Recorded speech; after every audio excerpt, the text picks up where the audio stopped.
connote that it's about children. Just Child Rights Act, that's what it's just saying to read that straight that okay, this is about children. That's The right. Nigerian government cares so much about children.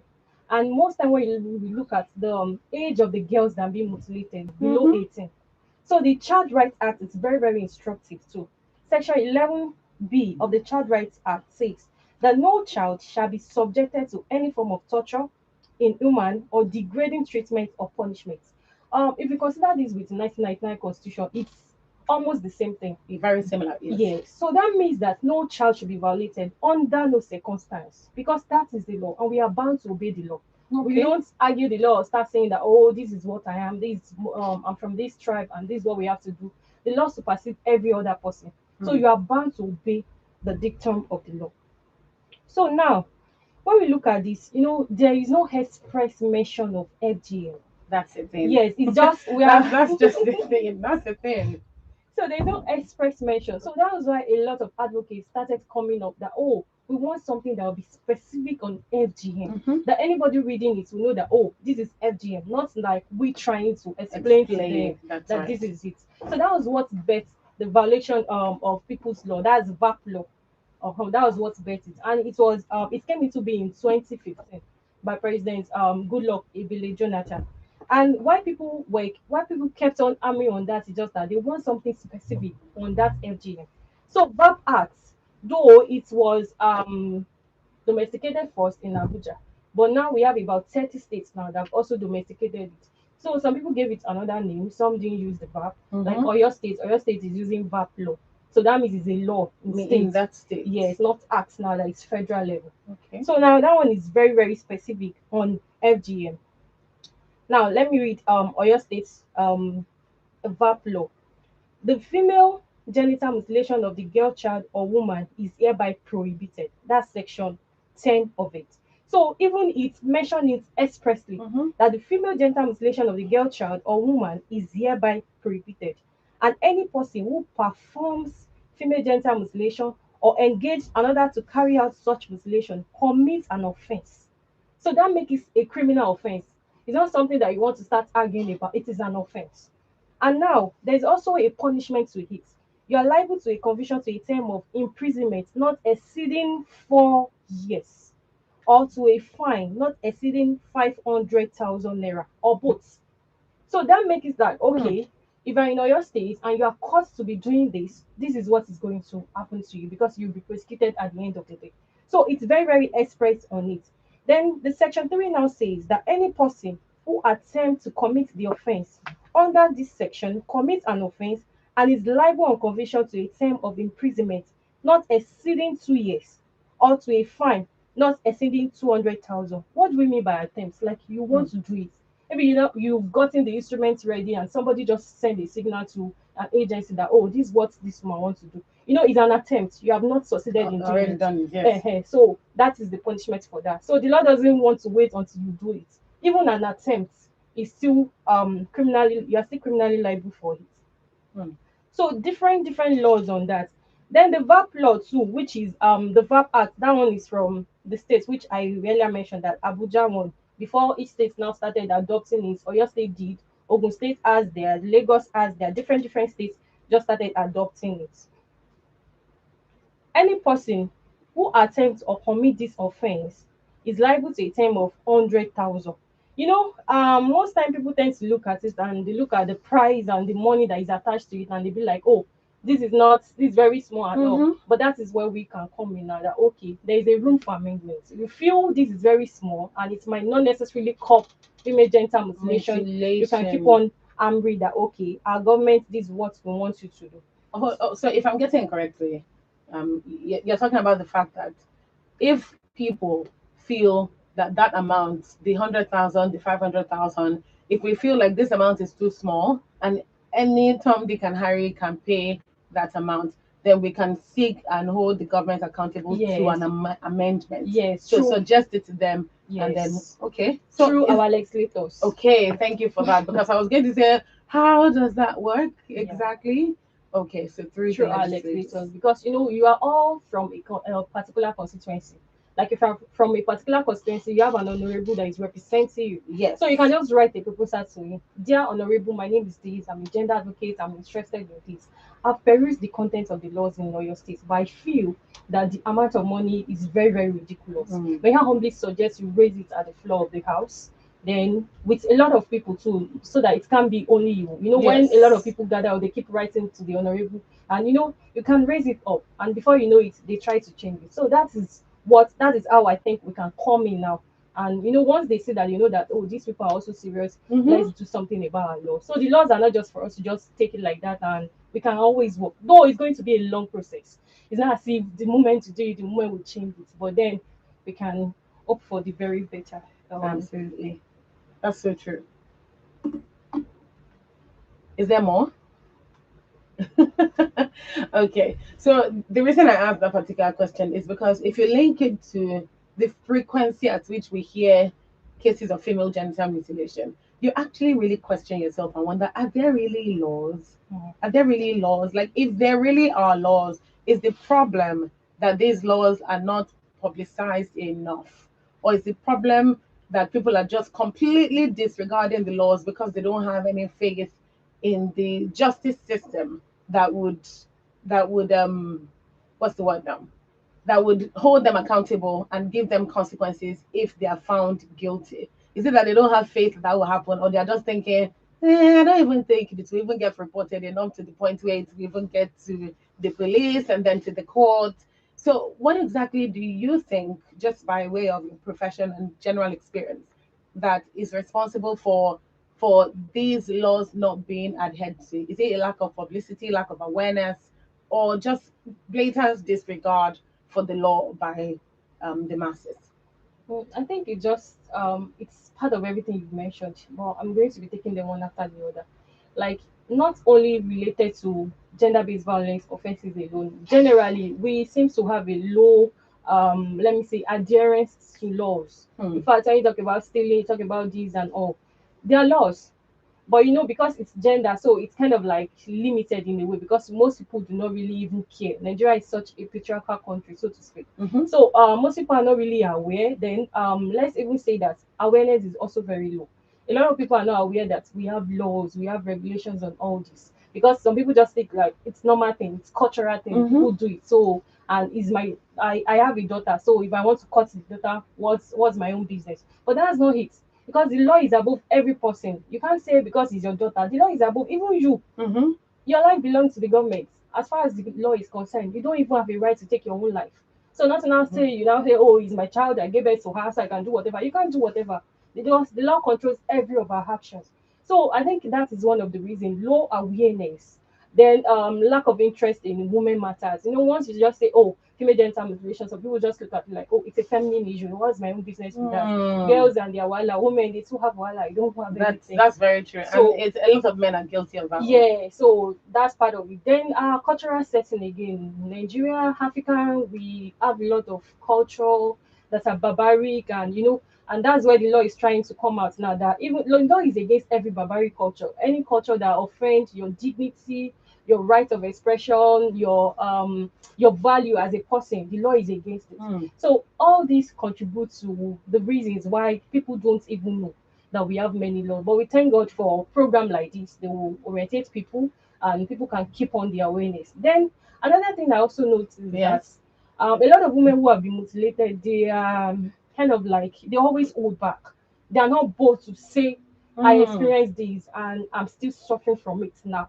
So they're not bold enough to share their So struggles, their exactly. experiences. Exactly. So people will just come up, oh, my grandmother was mutilated, she's fine, she did very well. I've never heard her complain of anything, but she's suffering in silence and she didn't voice out.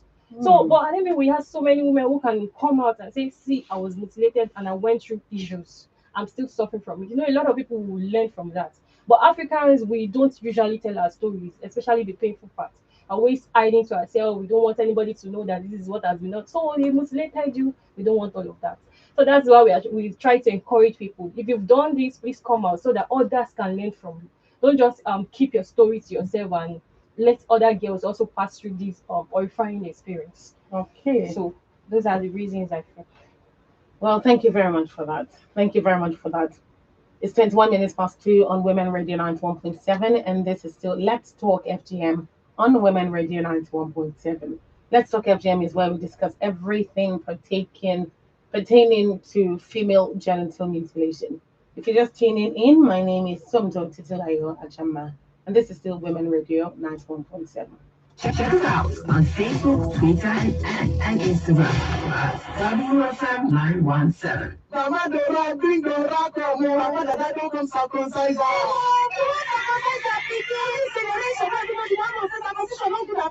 Okay, so after this, I'll come back. How far did they go? I mean, no, they go.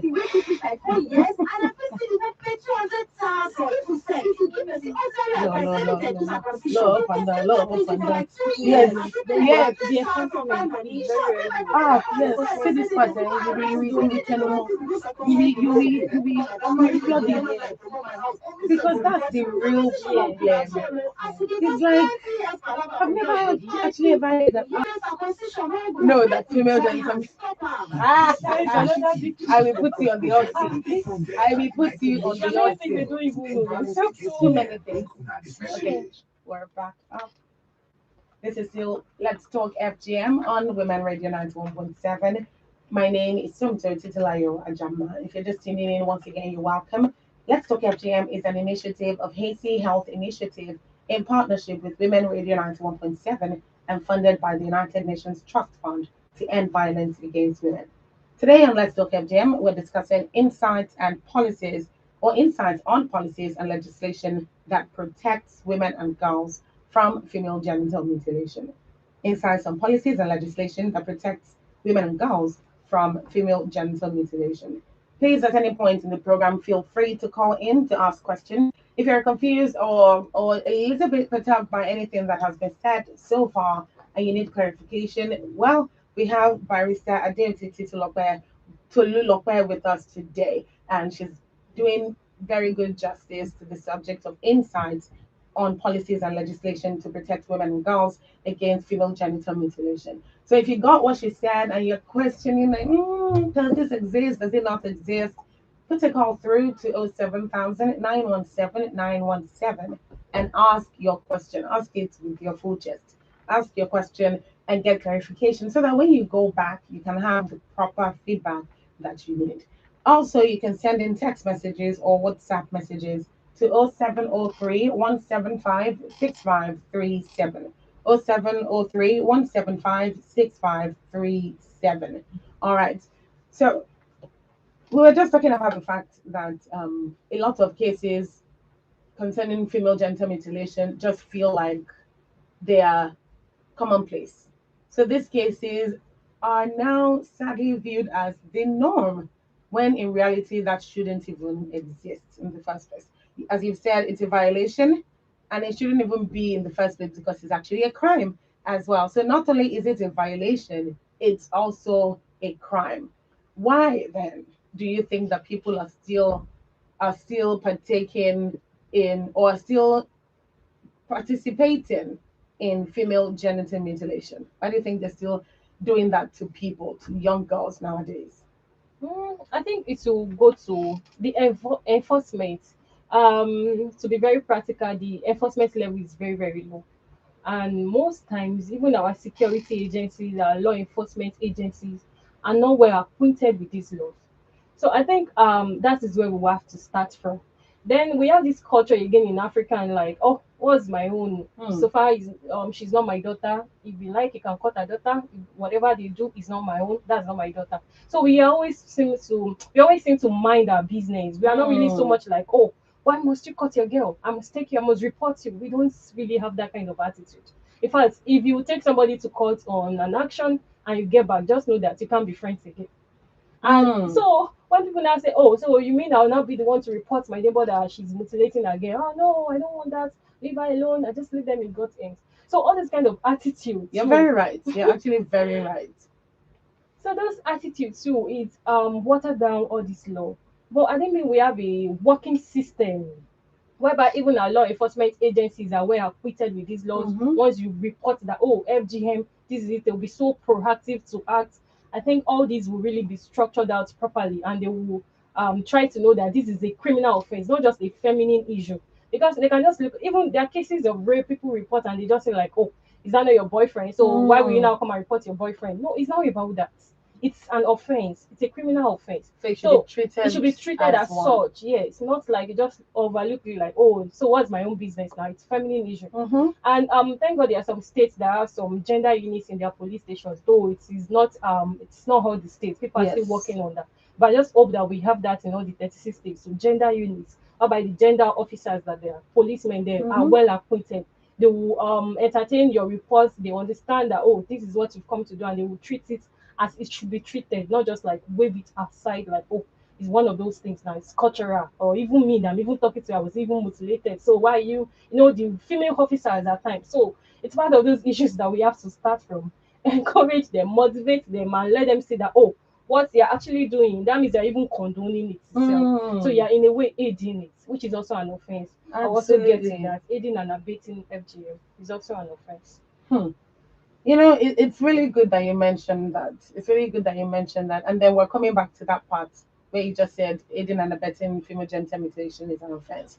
So we've talked about the fact that committing female genital mutilation in and of itself is a crime. Yes. But then you're letting us know now that even when you're not the one directly doing it, yes, you're also committing a crime by supporting or involving your child or involving yourself. Yes. Basically, aiding that crime is a crime as well. Yes. Okay, so tell us more about that, because this is something that, as you said, I want to mind my business, but you're transporting the person that wants to have their daughter caught from Lagos to another state or from another state to this place. You that did that transport, that collected money, you're basically, because doesn't that qualify as aiding and abetting the crime? Of course, it is. Or even just incitation, like, if this your girl is growing up so fast, oh, have you mutilated her? I did to my girls, do that, oh, because you don't want that to be promiscuous, and that's one of the like most invalid reasons, so to speak. Absolutely. So that's also a form of inciting and abetting. So it's also criminal. Let me read section 6, subsection 4 of the Violence Against Persons and Prohibition Act 2015. A person who incites, aids, abates, or counsels another person to commit the offense provided for in subsection 2, that's the FGM, commits an offense and is liable to a conviction to a term of imprisonment not exceeding 2 years, or to a fine not exceeding 100,000, or both. So that means you can have the combination of the 2 years and the 100,000 for inciting, abating. There are some people that they will be like, don't worry, I'll get all the instruments for you. Or I even know a professional circumciser that can do it for you, and there won't be issue and all of that. And meanwhile, there will surely be issues. So if you're doing that, you're also committing the same crime. You are liable to be punished by the government. So that is that. Interesting. Very interesting. And I say interesting because anyhow you look at it, it totally points to the fact that we have more people in the Nigerian society who think that this is still okay.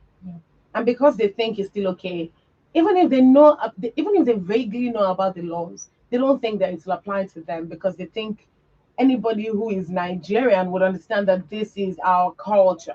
So they may look at it and be like, it's in the law, but it's not our culture. So because we have to go with, I know I'm looking at you now, and the person is probably thinking, even if anything happens, I can look at the judge and say, you don't know that we're in Nigeria, and this is what we believe in, this is what we do.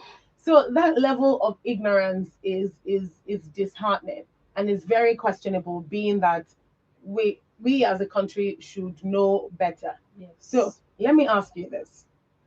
If aiding and abetting is a crime, and commission of the female genital mutilation in itself is also a crime, the attempt to as well is a crime, then what becomes of traditional circumcisers, parents who want their children mutilated, who probably know, or even maybe don't know, because to the best of my knowledge, even ignorance is not an excuse. Yes. So even if they know or they don't know, what becomes of parents who want their children to be mutilated? I mean, who is responsible? What is responsible for who, and who is responsible for what in this situation? And I'm looking at it from the criminal point of view. Okay. So from the criminal point of view, as far as the law is concerned, ignorance is an exception. You Mm. just have to know you've committed it, you've committed it. Oh, I didn't know I was not supposed to cut her. You've done it, you've done it. So are liable to be punished.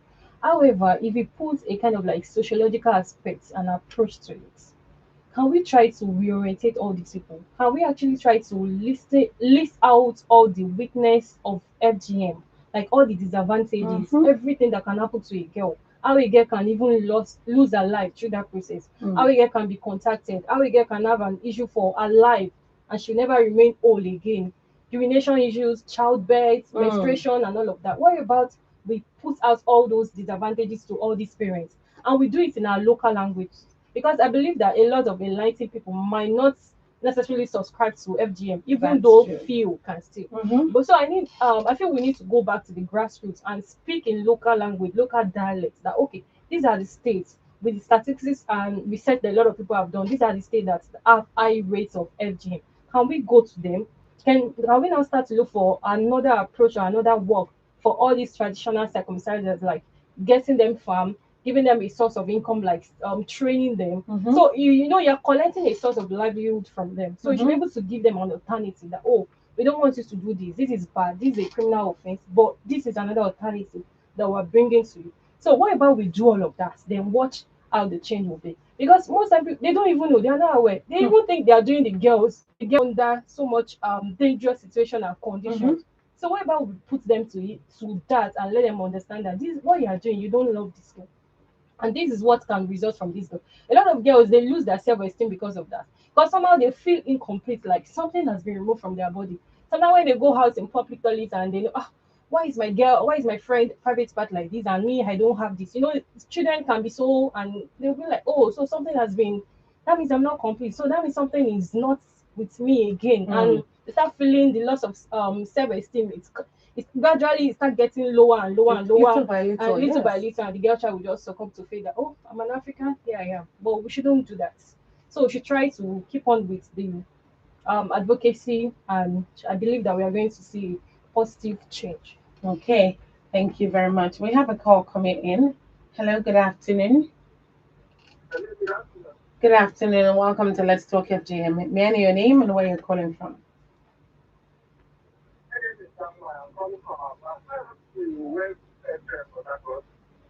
Thank you very much for calling.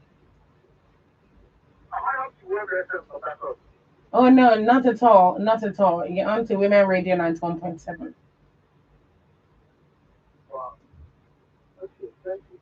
All right.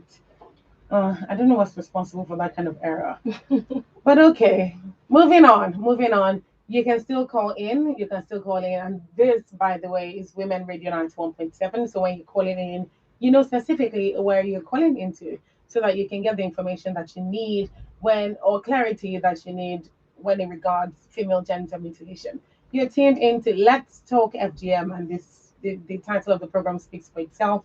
We're discussing everything pertaining to female genital mutilation. But today, in particular, we're talking about insights on policies and legislation that protects women and girls from FGM. Insights on policies and legislation that protects women and girls from female genital mutilation. Once again, the line to call is 07000 917 917. You can also send in a text or a WhatsApp message to 0703 175 6537. Quick question in the line of your thoughts. So even when you talked about the female no the Violence Against Persons Prohibition Act, Yes. there was a part you mentioned, 500,000 naira, 4 years imprisonment, or both. Yes. And then you referred to all both here. What has to happen for you to get both? Okay. The one I read out, that's the Oyo State Violence Against People's Law. You know, it's now a state. Yes. Now it's the 500,000 one. But the 200,000 one, that's the VAP. Mhm. That's the first one that was enacted in Abuja. That's the federal one before states now started adopting Domesticating and them. domesticating them. Okay. So now, you know, most time judgments, it's boils down to how the judge feel. The law is what the judge actually says.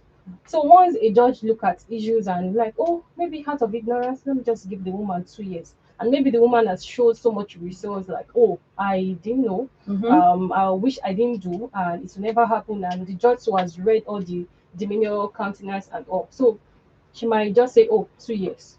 And if probably the judge look at everything and say, this woman is still not, it's like she doesn't understand that she has done something, Mm-hmm. the judge cannot say, oh, both, then you will learn. So everything still depends on how the judge feel. They are also humans and they go. Yes. So and a woman most time might likely just like, why will you do this? I'm also a woman, I have daughters, I didn't do this. So Mm-hmm. for that you're getting for, because you should know better.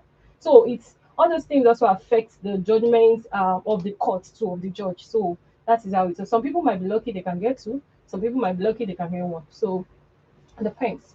Honestly, I had to ask that question because you had said that a couple of times and it was triggering for me. Like, okay, when you say oh both, do you mean that after you do the first one, then if you commit it again, then you'll be easy entitled now. You can be That's punishment. yes for that. You can be punished for that particular time you've repeated it. So I was wondering if it's the repetition of it that's responsible for okay. So but you're saying specifically now that it is most likely at the discretion Of the courts, of the court, judges, of the yes. judge himself or herself. All right. All right, all right. So let's now talk about compliance. Let's talk about compliance. How can we enforce compliance? Because sometimes there are laws, principles, rules in place, and there's a popular school of thought that says rules are meant to be broken. Mm. Like rules are literally, I have heard that so many times. Oh, you want to do something that you know is not right. You in your heart and in your soul, you know that this thing you're about to do is not right, and people around you telling you rules are made to be broken. Some Mm. so rules are made so just break it. You only have one life to live, and but that's a reference to doing maybe adventurous things that you technically shouldn't be doing. Shouldn't be But in a doing. case of something this serious, Mm. you can't say rules are made to be broken. That so No, doesn't apply no, to no, no, this because no. this particular rule is not just a rule; it's a law. It's a law, yes. It's a law. So, how can we enforce compliance? Is there a way that that can be done? Is there a way that that can be done, particularly as it relates to female genital mutilation? Okay. I think it will still go back to the enforcement. Most times, let me say, it's very, very difficult to get the number of cases that's been prosecuted in court, especially on FGM. Like Okay. if you come to our state now, your state now, and you ask that, oh, Ministry of Justice, Department of Public Prosecutions, can we get the record of the number of cases, especially on FGM that you Mm-hmm. prosecuted? It might be very difficult. So now I think it's to go back to the rate of the prosecution. How many people have they prosecuted so far on Mm-hmm. it? Because one thing is like if you make somebody a scapegoat of something like, oh, Mr. Lagbada, you did this. Like it states have a public offender list whereby if you are convicted of rape, after you serve immediately the judge is pronouncing the punishment. The name is written on the register and they'll post it on their local governments. So everybody in your family will know that Mr. Lagbaja, you did Mm-hmm. this. That name, the whole family for life. So everybody Absolutely. will see that Ekiti State doesn't joke about this. Mm. So it's very, very rare. And most time, even their cases now on rape and all, it's getting reduced because people are beginning to say that no, if you do this, this is what will happen to you. Mm-hmm. Apart from the police, it can even be possible for somebody to be serving a sentence in custody and nobody will know because it's not detailed anywhere unless you go to court and make your Inquiry and inquiry. then find that out. Okay. But when you now see somebody's picture or maybe your neighbor, and be like, Mr. Lagbaja, this is your picture. It sends a lot of signal. Hmm. And for a country like ours that we are so communal in nature and everybody will be like, oh, he's my husband, he's my this. Everybody wants to disassociate with you. Hmm. So I think that will also help if we can try something like that.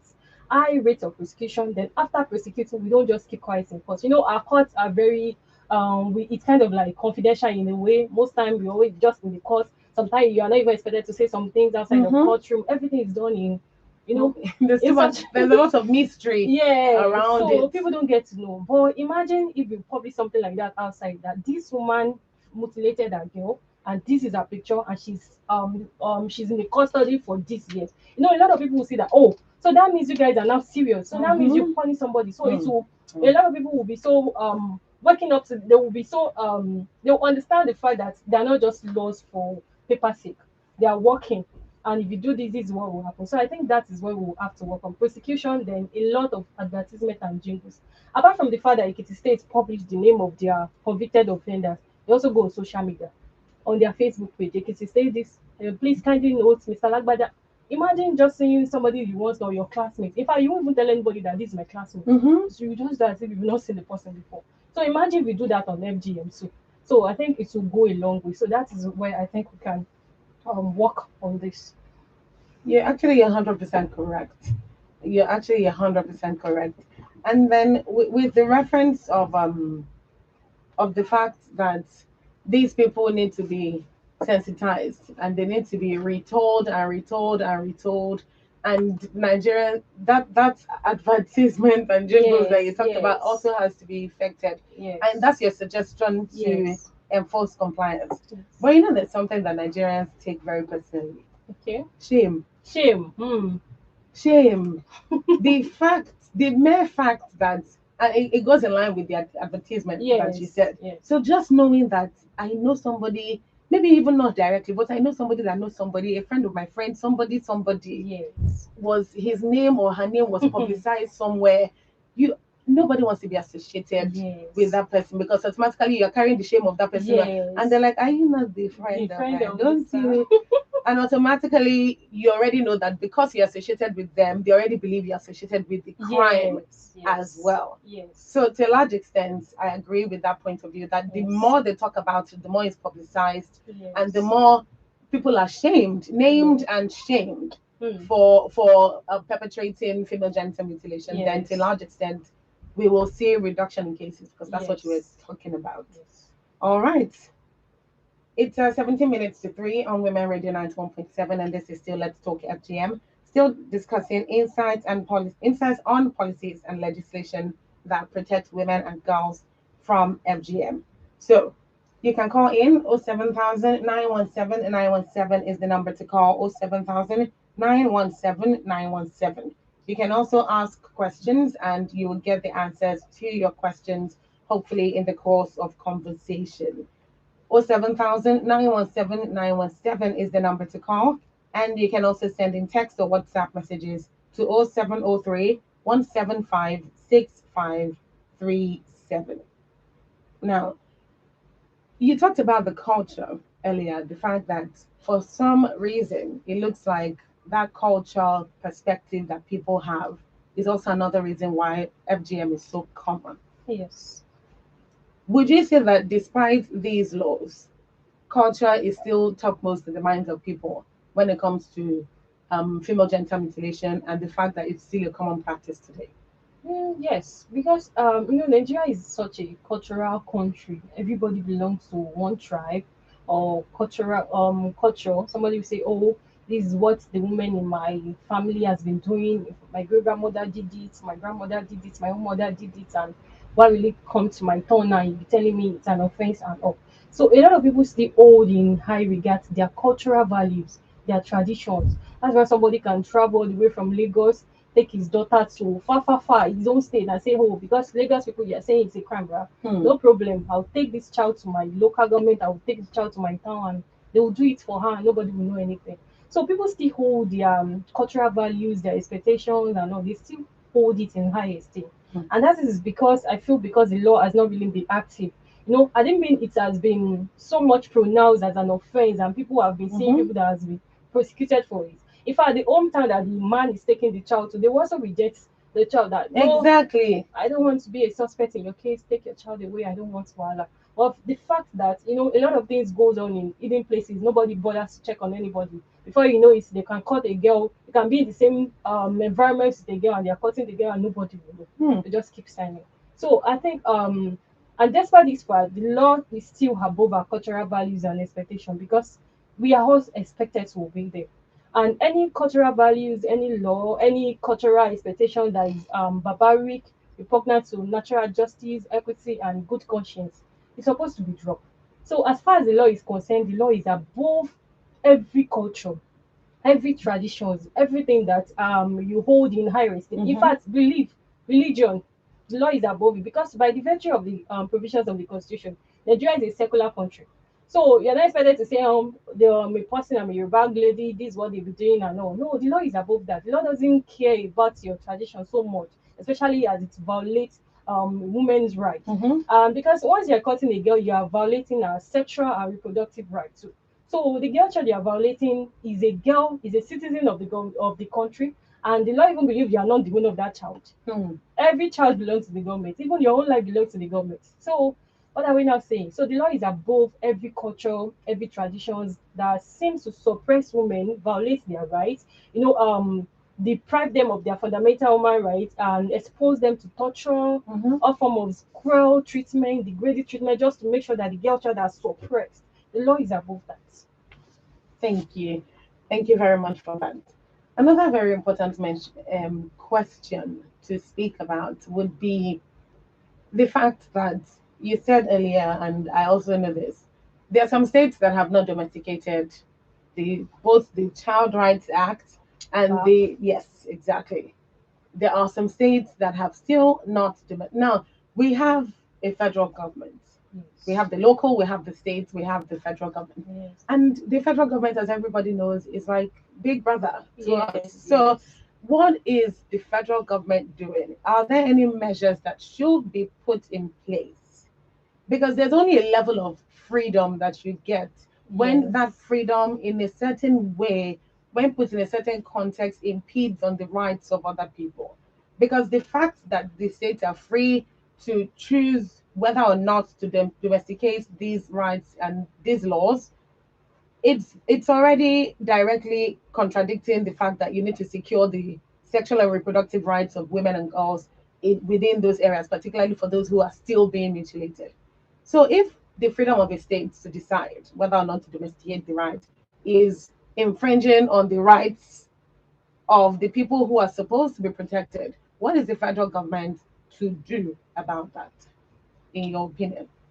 Okay, well, to me, I think the federal government they have a lot of problems and they have a lot to deal with themselves. So I think it will still fall back on the advocates in that state. A lot of Mm, time, the state governments might not even be aware. Men so much they bother themselves on different things, education, health. They might not really see it like there's a need for it. But what if advocates bring it to their table that this is it? I'm a women rights advocate in so states, and I noticed that this has not been adopted. mhm. Can we come up together? Can all the NGOs on women rights and girl child can we talk together? Can we come with one? Because mostly that was what led to the domestication of all these laws in different states. Okay. Doesn't as if government on their own just woke up and did it like that. Mm, Except from some states like Lagos, Ekiti, those okay. are their pioneers in gender advocates like the Ekiti State First Lady, she's a gender advocate, she's a feminist, Mm-hmm. she's always at the forefront. Kwara, gender advocate, First Lady, so all of them are Ogun State too, First Lady, all of them are like that. Those Yes. states too, so they are that one there won't be an issue. But a Mm-hmm. state where people don't really see the need for it. Or they don't have that much They don't awareness have as much well. awareness as well. So they just say people are fine. Well, yes, nobody's complaining or has anybody ever complained that she Mm. was mutilated and anything. So they might not even see the need for it. But if women rights advocates and organizations can wake up and say, oh, this is what we want. This is what just few states now that have not domesticated it. We want this. We want to also toll in the line of others that have done this. And I Exactly. think they're going to get positive response. Oh, it might not be fast, but it's going to be a Mm. deliberate approach. A lot of jamborees, a lot of going to the house, this is what we want. A lot of even support from other federal government agencies where you now talk now. You can now call on Minister of Women Affairs, please Mm. ma, can you come and intervene with us now? Absolutely. And the job will be easier to done with that. But to now just expect the federal government to just be, I don't know, it might not really work like that. That's a very interesting perspective. And I think so because, again, in these states, it feels like either there's not enough awareness, or, as you said, there's too much on their plate that they're not Yes. considering those things. So, this is why the Child Rights Act, the VAP Act, have not been domesticated in such states. But we definitely need to draw attention to that. And that's where your point comes in of Yes. the advocates, gender advocates in those states, to come together and present a Yes. case before the relevant authorities and try to get support from senior relevant bodies to lend their voice to the cause and, of course, get these states to domesticate these policies. Okay, so we're going to round off in a little bit, but I want you to draw some attention to the fact that these to the punishments, so to speak, the punishment. And I'm saying that because I'm not wishing anybody evil. I'm a very sweet soul, so I don't wish anyone evil. But please, you need to repeat some of those laws and the consequences just for so that it resonates, so that and I put it towards the end so that if you didn't catch anything in the course of the entire program, you can know that, oh, the Child Rights Act says, the VAP Act says. So when you're not done, I'll say thank you very much, and then yeah, let's do that. Okay, so Section 6 of the Violence Against Persons Prohibition Act. The circumcision or genital mutilation of the girl child or woman is hereby prohibited. A person who performs female circumcision or genital mutilation or engage another to carry out such circumcision or mutilation commits an offense and is liable on conviction to a term of imprisonment not exceeding 4 years or to a fine not exceeding 200,000 naira or both. Then the second category goes for any person who attempts to commit the offense in this section is liable on conviction to a term of imprisonment not exceeding 2 years or to a fine not exceeding 100,000 naira or both. Then the next category, a person who incites, aids, abates, or counsels another person to commit the offense provided for in this section Mhm. commits an offense not exceeding 2 years or to a fine not exceeding 100,000 naira or both. And this is what we call it a day on Let's Talk FGM today. I really, really needed that you read that out so that anyone listening can really understand that this is not child's play anymore. This is not something that people are taking lightly anymore. The impact of female genital mutilation for in the life, the entire in the course of the entire life of an individual is humongous. And Yes. because of that horrific long life impact, we cannot stay silent when it comes to the cause against elimination of female genital mutilation. So thank you very much, Barrister Adeoti Tolulope, for joining me today on Let's Talk FGM. It has been a very educative conversation. Thank you for having me. You're very welcome. So, in case you got nothing in the course of the entire program, I'm pretty sure that you got the last part, which contains the laws and legislations against female genital mutilation. So, I believe that to a large extent, we really have learned something today. And next week, by 2 p.m. on Wednesdays, is another time on Women Radio to listen to Let's Talk FGM.